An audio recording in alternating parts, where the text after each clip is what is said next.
All right. Hello. Guess what day it is? It's Earth Day, April 22nd, 2020. I took a shower today. You're welcome. I'm welcome. Everybody feels great today. The cat's not here. I don't know how you feel about that as I look for my pen. Surely I have a pen that works. The cat is not here today. She's old. Whatever. Earth Day. Today is the 50th Earth Day, the 22nd. Isn't it weird? Like, remember we talked about April 1st used to be the New Year Day, and then Easter, of course, is the celebration across many religions of the resurrection of whichever savior you like. April is that's that time of the year, the rejuvenation, when the swallows come back to Capistrano.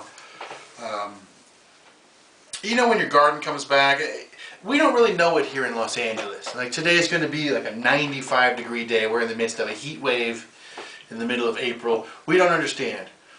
But when I lived in Colorado and Michigan, I understood that when that permafrost layer goes away, you're very happy. It's a very happy day when the permafrost goes away. But then you got to worry about floods. And so, when you understand how the world works, you understand, it makes sense that April is the time of the year that we celebrate. But 50 years of Earth Day, if you go back and look at the pictures of them celebrating the first Earth Day, it was a big deal. They're all wearing the face masks to protest car smog. Now that got me thinking. Nowadays, we wear the masks because of the COVID virus, but there's no smog. So they got their wish. They got to wear the masks and have no smog. So it's that's that bittersweet thing we're talking about with this experiment of the world not doing what they're supposed to do for a few months, weeks, years. I don't know how long it's gonna last. But it is kind of weird. Like the gas prices have plummeted. $2.55 a gallon for gas now, and that's here in Tarzana, California. Holy crap. I guess it's Encino, California, technically. Either way, that's insane. The oil prices are down. Everybody's down. This is what the oil people have always worried about. This is why we can't have electric cars only, because the oil, we need the oil. All the oil reserves are full. Every tanker, every holdings, everything is full of oil waiting for us to use it every day. It's not using it every day. All of a sudden, But I want to talk about 1970. 50 years ago, we talked about, I told you.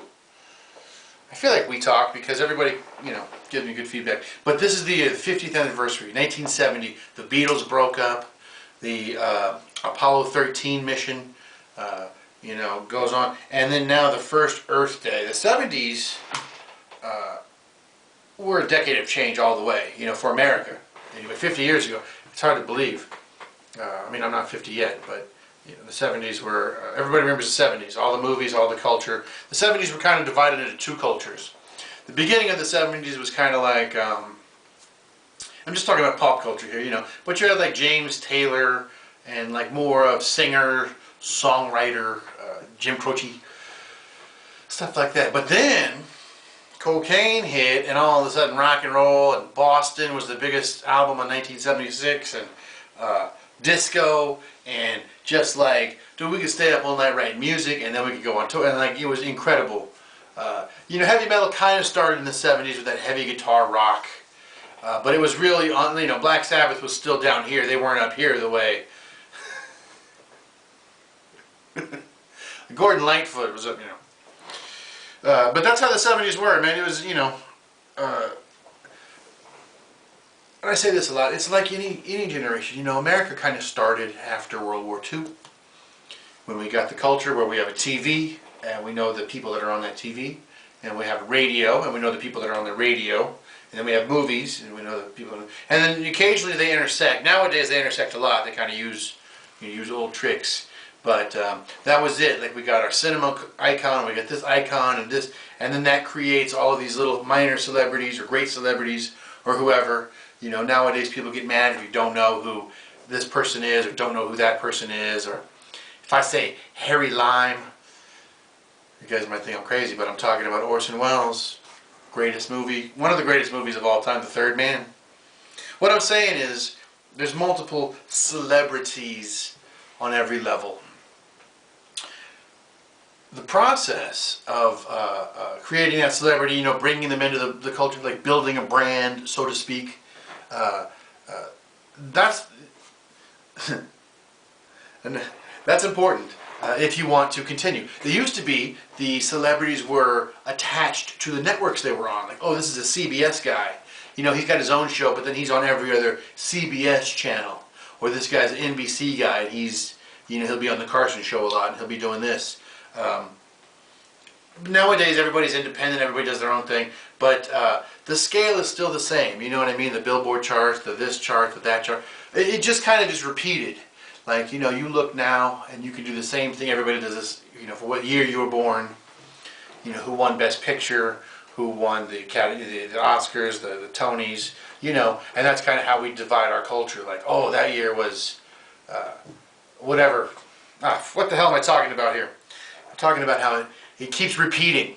Like every year there's a reboot that's number one, or there's this, that's, you know, like, oh yeah, wow, you guys just discovered, you know, Tony Orlando, and you know, and what happens is somebody knows, because now the loops are getting smaller, and it's like you hear a song and you're like, hey, I know that song. Is that Fastball? But then it's not. Now I'm ranting like an old man yelling at the moon. Let me just finish on this, about this topic. I don't like when you hear the Werewolves of London, dun dun, the piano riff, which is a killer riff by Warren Zevon, and then it's the Kid Rock song. Why do you gotta ruin it, Kid Rock? What's wrong with you? Why are you such an asshole? You know, every one of his songs that's popular is a cover of something else. You know, his first song, the ba with the ba, like that's another, like, dude, everything is ripped off. Oh my God. And I don't understand why Kid Rock? You had so many chances to pick somebody awesome, America. And that's who you wanted? Kid Rock and Limp Bizkit? Pfft. Once again, same thing as they had in the 60s, the 70s, the 80s. There's always the whack shit that's number one. Okay? So before, I mean, I'm still mad about Limp Bizkit. What do you want me to say? They suck. They still suck. That's it. Look, I like this new generation, though. The new kids that are coming. Sometimes there's good music. Sometimes there's stuff you like. Sometimes there's stuff you don't. But you got to listen to it. You never know. You never know. There's good people still making music out there, but it's just not what's popular on the charts or popular in the way that they need to package it and sell it. That's just how it goes in art. You know, in the old days, you needed talent to get on it. They thought that the most talented would be important. You know, I always say Janis Joplin couldn't get a deal today. She wouldn't win on American Idol. Were you going back onto that, Christopher? I thought you left that thing going on, and you were talking about how you like the new generation. I'm sorry, I'm having a little breakdown here on camera with you guys. All right. I'll tell you why I love this new generation. Because you can put Vape Lord on your resume and still get the job. Here's why I was talking about all that, okay? For coronavirus, coronavirus charities, relief fund. What can artists do for coronavirus charity to help the world? We're artists. What can we do? We can create our art and hope that somebody wants to see it enough and that they'll donate. You know what I mean? Perform for free type of thing. Very common in the comedy community. But I heard about this coronavirus relief concert and I had to talk about it. It is an online concert by the artist known as Post Malone. He's got all the shit on his face. But here's the deal. He's doing all Nirvana covers for the concert. So let me see if so it's Post Malone doing Nirvana cover songs for corona relief virus. I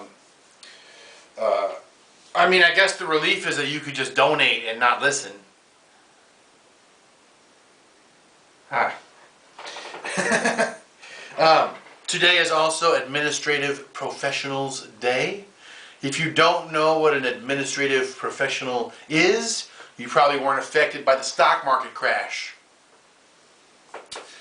That is a professional assistant of any type. If you work in a hospital or a big company or here in Hollywood, it's a lot of professional assistants, production assistants, people that just kind of get it done, and secretary, really organized people. You know, those good type A OCD people that are like, listen, on page 5 you forgot to sign your initials here, here, and here. Like, you want those people working for you when it comes to... I obviously cannot do that job. I have a scatterbrain who cannot remember. I even wrote down on yesterday's thing it matters, and I never got back to it because I don't care.